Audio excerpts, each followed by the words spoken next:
ત્યાર પછીનું વ્યાખ્યા છે માનાંક વિધેય, મોડ્યુલસ ફંક્શન. એનું બીજું નામ છે નિરપેક્ષ મૂલ્ય વિધેય.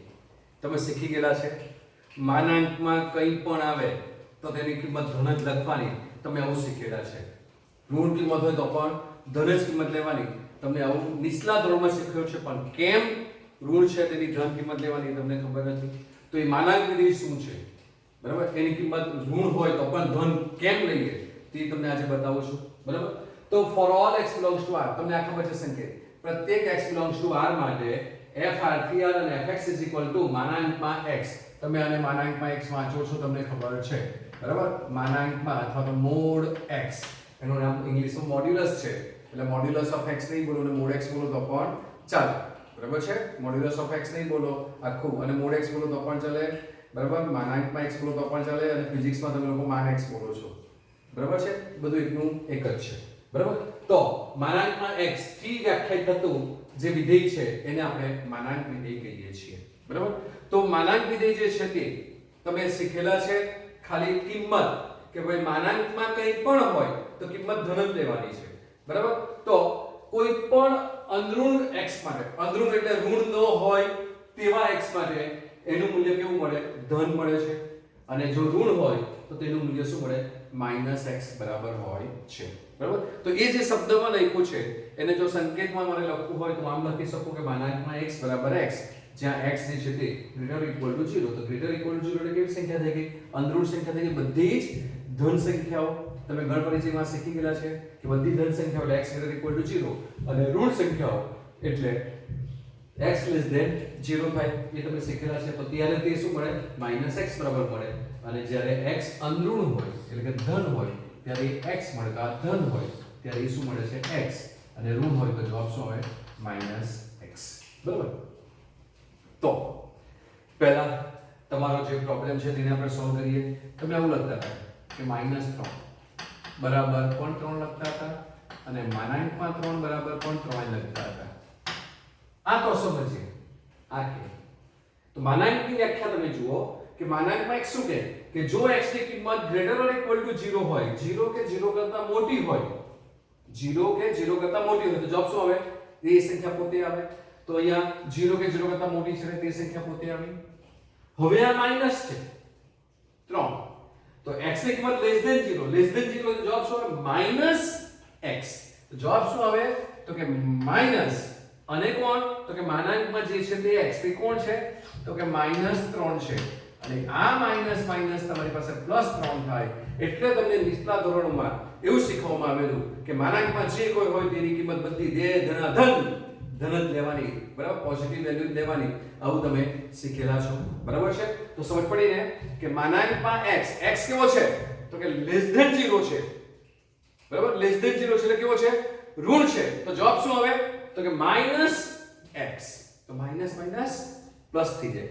આ -3 હતો, બરાબર. માઈનસ માનાંકમાં x માઈનસ અને x, તો આ માઈનસ અને આ x બેઠો લખી દો એટલે માઈનસ માઈનસ પ્લસ થાય. એટલા માટે આપણે એની કિંમત પ્લસ લેતા હતા, બરાબર. તો આપણને જે આપ્યું છે તે આપણને આવું કંઈક આપ્યું છે કે ભાઈ fx is equal to માનાંકમાં x, એને આપણે નામ આપીએ y, બરાબર. અને પ્રદેશ જે છે તે કોઈ પણ વાસ્તવિક x belongs to r માટે કીધું છે. તો આપણે ધારો કે x ની કિંમત 1 લઈએ, બરાબર. તો x is equal to 1, તો મને f1 is equal to 1 જ મળે, બરાબર. 2 લઈએ તો f2 is equal to 2 મળે. 3 લઈએ તો f3 is equal to 1 3 મળે. -1 લઈએ તો પણ જવાબ 1 જ મળે. માનાંકમાં કંઈ પણ હોય દે ધન, જવાબ શું આવે? ધન જ આવે. પણ કેવી રીતે ધન થાય છે ખબર પડી ને? -1 એટલે +1 થશે. એટલે -1 પ્લસ થાય. આપણે f-2 લઈએ તો પણ જવાબ 2 જ આવે અને f-3 લઈએ તો પણ જવાબ 3 જ આવે. અને એક 0 રહી ગયો તો 0 લઈએ તો 0 આવે. એટલે કે x ગ્રેટર ઇક્વલ ટુ 0 છે. 0 કે 0 કરતા મોટો, બરાબર છે. તો આ રીતે તમારી પાસે એની કિંમતો આવે છે. તો એનો જો આપણે આલેખ દોરીએ તો માનાંક વિધેયનો જે આલેખ છે અથવા તો નિરપેક્ષ મૂલ્ય વિધેય પણ કહેવાય છે, બરાબર છે. તો આ માનાંક વિધેય જે છે તેનો આલેખ દોરીએ ત્યારે, બરાબર, આ 0 છે, આ x અક્ષ છે, આ x ડેશ અક્ષ છે, આ y ડેશ અક્ષ છે અને આ y અક્ષ છે. માનાંક વિધેય મોડ્યુલસ ફંક્શન નિરપેક્ષ મૂલ્ય ફંક્શન છે અને એનું સૂત્ર શું આવવાનું તો કે fx x જો x = 0 થાય -x x < 0 છે આવું ન લખવું હોય તો તમે સીધું આમ પણ લખી શકો fr fx x એનું સૂત્ર છે પ્રદેશ r છે સહપ્રદેશ પણ r છે વિસ્તાર શું આવશે તે તમે જુઓ તો તમે કોઈ પણ કિંમત લો છો તો કદી કિંમતો તમારી ઋણ આવતી નથી ખાલી 0 આવે છે તો હું ઋણ ન આવે એટલે r પ્લસ લખી શકું પણ r પ્લસ માં 0 ન આવે એટલે મારે શું લખવું પડે યોગ 0 કરવો પડે તમે ગણતરી શીખેલા r ગણ r પ્લસ એટલે બધી વાસ્તવિક ધન વાસ્તવિક સંખ્યાનો ગણ જેમાં 0 ન આવે એટલે મારે 0 ને યોગ કરી લખવું યોગ એટલે બધાનો સમાવેશ કરવાનો યોગમાં એટલે 0 નો પણ સમાવેશ કરવાનો બરાબર એટલે જ્યારે પણ આવી કોઈ સંખ્યા લખવાની હોય ત્યારે તમારે ધ્યાન રાખવાનું છે એટલે ગણમાં લખવાનું માઈનસ કરવાની તો પણ ગણમાં લખવાનું યોગ મેળવવાની હોય તો પણ બરાબર છે તો યોગ 0 થઈ ગયો r પ્લસ યોગ 0 થઈ ગયો એનો વિસ્તાર તમે જોઈ શકો છો આ કે વિસ્તાર એટલે શું તો કે પ્રદેશમાંથી કિંમત લેવાની તો પ્રદેશ એટલે શું તો કે જેના માટે વિધેય વ્યાખ્યાયિત થાય તેને x નો પ્રદેશ કહેવાય f નો પ્રદેશ કહેવાય x ની કિંમત માટે જે કંઈક વ્યાખ્યાયિત થતો હોય તેને આપણે વિધેય f નો પ્રદેશ કહીએ છીએ તો આ ખાસ યાદ રાખવાનું છે પ્રદેશ એટલે એવી કિંમતોનો ગણ કે જેના માટે વિધેય વ્યાખ્યાયિત થાય અને વિસ્તાર એટલે શું પ્રદેશમાંથી કિંમત લેવાની સૂત્ર fx આપેલું હોય તેમાં મૂકવાની પ્રદેશમાં કિંમત લીધી x 1 સૂત્રમાં મૂકી અને જે જવાબ આવ્યો તેનો વિસ્તાર તો તે વિસ્તાર કયો આવ્યો r પ્લસ પણ 0 મૂકીએ તો 0 પણ આવે એટલે આપણે શું વિસ્તાર લખવાનો r પ્લસ યોગ 0 લખ્યો બરાબર હવે આનો ગ્રાફ દોરીએ તો આપણી પાસે આ ધારો કે આ 1 બિંદુ છે આ 2 છે આ 3 છે આ 4 છે આપણે બધા બિંદુ લેતા નથી -1 છે -2 છે -3 છે અને અહીંયા 1 છે 2 3 અને 4 છે બરાબર 1 દીધો તો મને જવાબ શું મળ્યો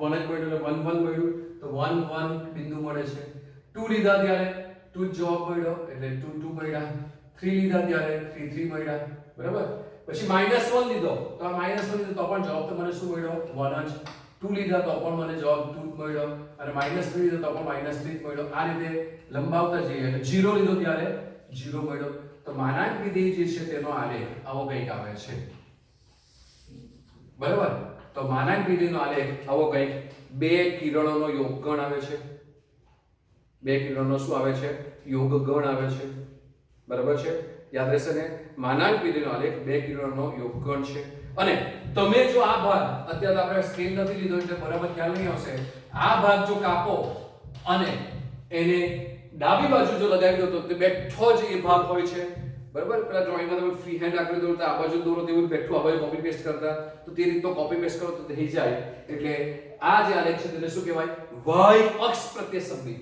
આ બાજુનો જે ભાગ છે તે બેઠો આ બાજુ આવે એટલે એને સંમિતતા કહેવાય સરખાપણું એટલે y અક્ષ પ્રત્યે સંમિત છે તો માનાંક વિધેયનો આલેખ અથવા નિરપેક્ષ મૂલ્ય વિધેયનો આલેખ એ y અક્ષ પ્રત્યે સંમિત છે માનાંક વિધેયનો આલેખ જે છે તે હંમેશા ઉગમ બિંદુએ પસાર થાય અને બે કિરણોનો યોગગણ છે બરાબર એ આપણે અહીંયા લખેલું છે બરાબર તો આ જુઓ માનાંક વિધેયનો આલેખ એ બે કિરણોનો યોગગણ છે માનાંક વિધેયનો આલેખ એ y અક્ષ પ્રત્યે સંમિત છે અને માનાંક વિધેયને r પ્લસ પર વ્યાખ્યાયિત કરવામાં આવે હું ખાલી ધન કિંમતો જ લઉં તો મને જે કિંમત લેવું તે જ કિંમત મળે છે ધન કિંમતો માટે ઋણની કિંમત લેતા નથી તો જે કિંમત લેવું તે જ કિંમત મળતી હોય તો તે વિધેયને શું કહેવાય જેને તેના તે જ ઘટક સાથે સાંકળતું વિધેય એને આપણે તદેવ વિધેય કહેતા હતા એટલે જો માનાંક વિધેયને r પ્લસ પર વ્યાખ્યાયિત કરવામાં આવે તો એ વિધેય કેવું થઈ જાય તદેવ વિધેય થઈ જાય જોઈ લો આ કાઢી નાખીએ અને આ બધી કિંમતો લઈ લઈએ પછી તો એ પહેલા ચરણમાં કેવું થઈ ગયું આ કાઢી નાખીએ છીએ આપણે ધન કિંમતો લેવાના ઋણ કિંમત લેવાના નથી તો ધન કિંમતો લઈએ તો બધી આટલી ધન કિંમતો લઈએ આગળ બીજી લેવી તો લઈ શકાય તો તમને શું મળે ઉગમ બિંદુ પસંદ થતી રેખા મળે એટલે કે તદેવ વિધેય થઈ ગયું જે કિંમત લઈએ તે જ કિંમત જવાબ મળે છે તો તેને શું કહેવાય તદેવ વિધેય એટલે કે માનાંક વિધેયને જો r પ્લસ પર વ્યાખ્યાયિત કરવામાં આવે તો એ કેવું વિધેય થઈ જાય તદેવ વિધેય થઈ જાય છે અને તદેવ વિધેય તમને શું છે એ બહુ સારી રીતે ખબર છે બરાબર હવે ધારો કે આપણે y માનાંકમાં x 1 નો આલેખ દોરીએ y માનાંકમાં x r નો આલેખ દોરીએ જ્યાં f જે છે તે r થી r પર વ્યાખ્યાયિત છે ક્યાંથી ક્યાં વ્યાખ્યાયિત છે r થી r પર વ્યાખ્યાયિત છે તો x ની કિંમત 0 લઈએ x 0 તો y 0 + 1 એટલે 1 થશે x 1 તો y = 1 + 1 એટલે 2 થશે બરાબર પછી x = 2 તો y = 2 + 1 એટલે 3 થશે બરાબર -1 લઈએ તો x = -1 તો y = -1 + 1 એટલે 0 થશે x = -2 તો y = -2 + 1 એટલે -1 માનાંકમાં -1 થાય અને માનાંકમાં -1 એટલે શું થઈ જાય +1 જ થાય બરાબર પછી x = -3 લઈએ તો y = માનાંકમાં -3 + 1 એટલે -2 અને માનાંકમાં -2 એટલે +2 થાય આવું તમને ખબર છે તો હવે જો આનો આલેખ દોરીએ તો એ આલેખ જે છે તે આપણને કેવો મળશે તે જરા વિચારીએ બરાબર છે એના ઉપરથી આપણે થોડા પરિણામોની વાતો કરીશું તો કે આ ઉગમ બિંદુ છે આ x અક્ષ છે આ x' અક્ષ છે આ y છે અને આ y' અક્ષ છે બરાબર અને તમારી પાસે બિંદુઓ 1 2 3 4 5 છે આ બાજુ -1 -2 છે અહીંયા 1 2 3 4 છે બરાબર પહેલું બિંદુ 0 તો 1 મળ્યો x પર 0 તો y પર 1 એટલે તમને કયું બિંદુ મળ્યું આ મળ્યું x પર 0 y પર 1 x1 તો y2 1 તો y2 એટલે આ બિંદુ મળ્યું તમને બરાબર છે x પર 2 તો y પર 3 મળ્યું x પર 2 તો y પર 3 મળ્યું બરાબર છે ત્યાર પછી x પર -1 તો y પર 0 તો x પર -1 તો y પર 0 મળ્યું x પર -2 તો y પર -1 એટલે +1 મળ્યો તમને આ બિંદુ મળ્યું હવે -3 લીધા તો અહીંયા તમને -3 છે તો તમને શું મળ્યું +2 મળ્યો તો આ રીતે તમને આલેખ મળે છે તો આ x + 1 જે છે તેનો જો આલેખ ડ્રો કરવો હોય તો તે આલેખ આવો કંઈક મળ્યો મને બરાબર આ પાછો પણ માનાંક વિધિનો આલેખ એ તમને મેં કીધું તેમ 2 કિરણનો યોગગણ છે તો 2 કિરણનો યોગગણ જ મળે છે પણ મારે જે તમને કહેવાનું છે તે તો એક વસ્તુ યાદ રાખો કે માનાંક વિધેયનો આલેખ માનાંકમાં જે હોય તે અહીંયા જે હોય તે બરાબર = 0 આગળ x અક્ષને છેદે બરાબર જે હોય તે = 0 આગળ માનાંકમાં જે હોય તે = 0 આગળ અહીંયા માનાંકમાં કોણ હતો x + 1 તો x + 1 જે હોય તે = 0 તો x + 1 = 0 એટલે x = -1 થાય તો x = -1 આગળ x અક્ષને છેદે છે જોઈ લો બરાબર છે તો યાદ રાખો માનાંક વિધેયનો આલેખ માનાંકમાં જે હોય તે = 0 આગળ એ x અક્ષને છેદે છે માનાંક વિધેયનો આલેખ 2 કિરણનો યોગગણ છે અને r + 1 વ્યાખ્યાયિત કરે તો એ તદે વિધેય થઈ જાય આ માનાંક વિધેય તદે વિધેય થઈ જાય આટલી વસ્તુ તમારે યાદ રાખવાની છે બરાબર તો યાદ રહેશે માનાંક વિધેયનો આલેખ માનાંકમાં જે હોય તે = 0 આગળ એ x અક્ષને છેદે છે ધારો કે તમને માનાંકમાં આપણે કિંમતો આપી આપી કે ભાઈ x પ્લસ ચલો આપણે લઈએ x - 3 તો આ વિધેયનો આલેખ ક્યાં છેદશે માનાંકમાં કોણ x - 3 તો તે x - 3 = 0 આગળ એટલે કે x - 3 = 0 આગળ એટલે કે x = 3 આગળ x અક્ષને છેદશે એટલે કે અહીંયા x અક્ષને છેદશે એટલે માનાંક વિધેયનો આલેખ માનાંકમાં જે હોય તે = 0 આગળ x અક્ષને છેદે છે અને બીજું એક સેન્ટેન્સ 12મા ધોરણ માટે યાદ રાખી મૂકો કે તે = 0 આગળ એટલે કે x = 0 આગળ આ x = -1 આગળ આ x = 3 આગળ એ સતત છે પણ વિકલનીય નથી 12મા ધોરણમાં કામનું છે એટલે કંઈ યાદ રાખવાની જરૂર નથી પણ કહીશ કે આવું મેં તમને કંઈ કીધું હતું જે તમારે યાદ રાખવાનું છે બરાબર બીજું વિધેય છે ચિહ્ન વિધેય સિગ્નમ ફંક્શન સિંઘમ નહીં સિગ્નમ છે સિંઘમ નથી ચિહ્ન વિધેય બરાબર ચિહ્ન વિધેય જે છે તે કંઈક માનાંક વિધેય જેવું જ છે બરાબર છે તો વ્યાખ્યા જે છે તે f(r) થી r તમને કોઈ વિધેય આપેલું હોય તો fx = જો x ની કિંમત > 0 હોય તો 1 મળે અને x ની કિંમત <0 હોય એટલે કે ઋણ સંખ્યાઓ હોય તો જવાબ -1 મળે અને x = 0 હોય તો જવાબ 0 મળે બરાબર એટલે જો આપણે સંખ્યા રેખા જે છે ને સંખ્યા રેખા બરાબર એ સંખ્યા રેખા પર જો સમજીએ તો આ તમારી પાસે 0 આવે 1 આવે 2 આવે 3 આવે આ બાજુ -1 આવે -2 આવે આ બાજુ -ઇન્ફાઇનાઇટ આવે આ બાજુ +ઇન્ફાઇનાઇટ અનંત સુધી પ્લસ આવે આ બાજુ અનંત સુધી આવે ગણ પરિચય અંતરાલમાં બધું શીખી ગયા છે તમે બરાબર છે? તો હવે માનાંક રીતે શું કહે કે x ની કિંમત ગ્રેટર ધેન 0 હોય, 0 કરતા મોટી, ઇક્વલ ટુ નથી એટલે 0 લેવાનો નથી, તો કે આ 0 કરતા મોટી હોય આ બાજુ, તો એનો જવાબ શું આવે? તો કે બધી જ વખતે જવાબ 1 જ આવે. કોઈ પણ કિંમત લેવો તો ચિહ્ન વિધેયની કિંમત શું આવે? 1. અને એની કિંમત જો 0 કરતા નાની હોય તો આ બાજુ એનો જવાબ -1 આવે, અને ઇક્વલ ટુ 0 હોય ત્યારે એનો જવાબ શું આવે? તો કે 0 આવે. આવી કંઈક વાતો કરેલી છે. બરાબર? તો માનાંક વિધેયનો જો આપણે આલેખ દોરીએ, બરાબર, તો એ માનાંક વિધેયનો આલેખ જે છે તે તમને કંઈક આવો કંઈક મળી શકે. આપણે લઈએ કે y fx. આપણી પાસે આ વ્યાખ્યા છે જ, બરાબર છે? તો કે તે પહેલા આપણે આ વ્યાખ્યા સમજી લઈએ, પછી ત્યાં જઈએ એટલે મારે આ લખવાનું થાય ને ત્યાં લાંબુ લખવું પડે નહીં. શું કીધું? fx 1 x > 0. એટલે બધી ધન કિંમત માટે આ તમારી કિંમત 1 થાય એટલે ઋણ કિંમત માટે જવાબ -1 આવે. તો માનાંકની વ્યાખ્યાને યાદ કરો.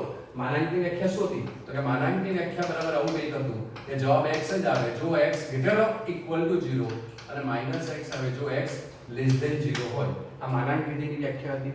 આપણે આગળ શીખી ગયા.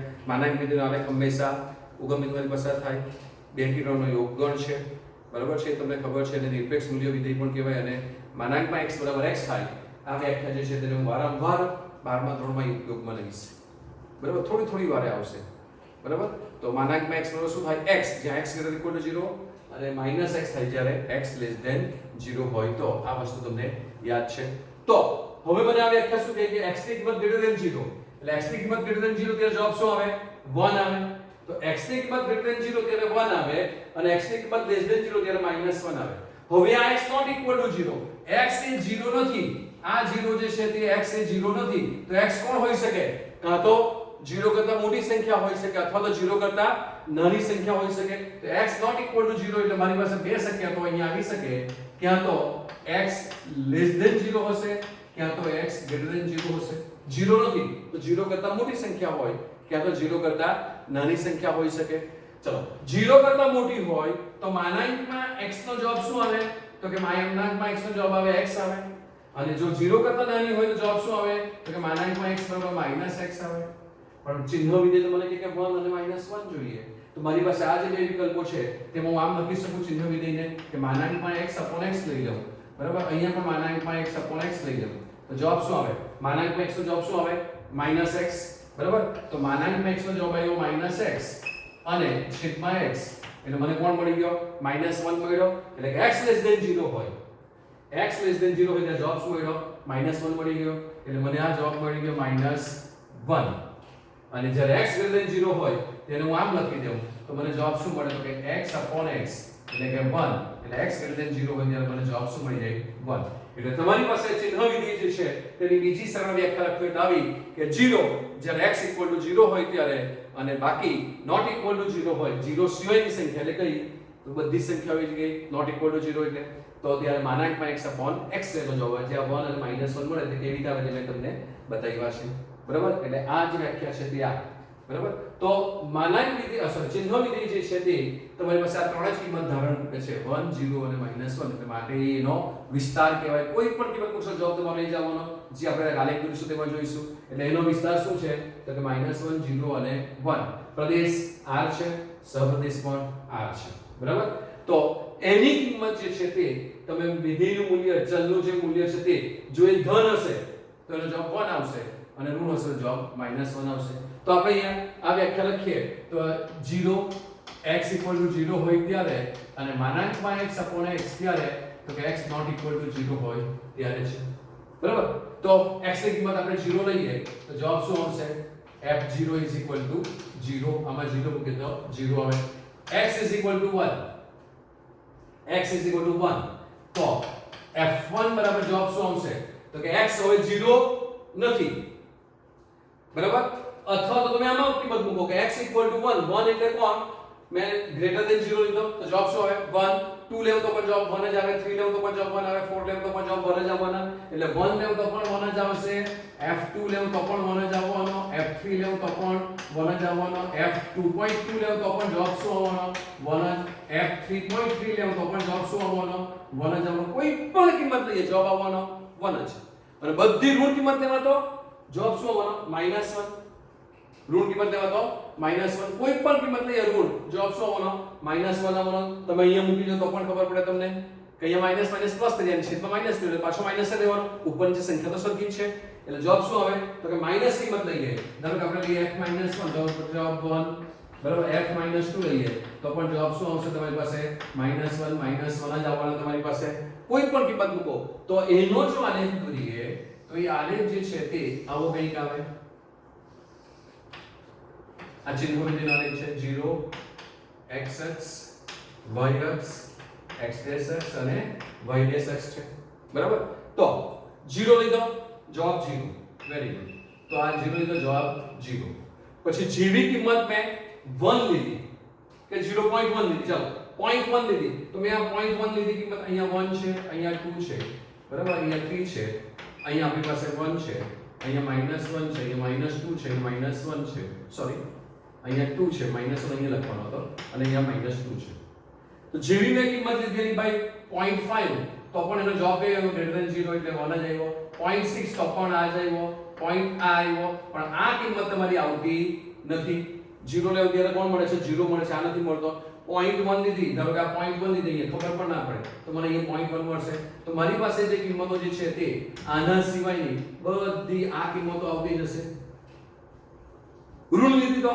-0.1 તો -1 માં ઋણ લઈએ બધી જ ઋણ કિંમત મને જવાબ કેવો આવે છે -1 -1 આવે તો -1 આ રીતે ચાલતા આવવાના બધા બિંદુ વચ્ચેના જે લખોથી આવશે એટલે કે એનો આલેખ આમ આવશે પણ આ -1 નથી મળતો નથી તો ચિહ્ન વિધિ જે છે તેનો આલેખ આ રીતનો તમારી પાસે બે સમાંતર રેખાઓ અને બિંદુઓનો યુગગણ થઈ ગયો આ બે સમાંતર રેખાઓ થઈ ગઈ અને આ એક બિંદુ છે એનો યુગગણ તમને ચિહ્ન વિધિનો આલેખ મળે છે બરાબર તો માનાંક વિધેય અને ચિહ્ન વિધેય ઓલમોસ્ટ સેમ છે તમારી પાસે બરાબર છે એટલે માનાંક વિધેય પછી ચિહ્ન વિધેય લખી શકાય અને માનાંક વિધેયને જો r+ માં વ્યાખ્યાયિત કરીએ તો તમને તદેવ વિધેય પણ મળે છે તમને ખબર છે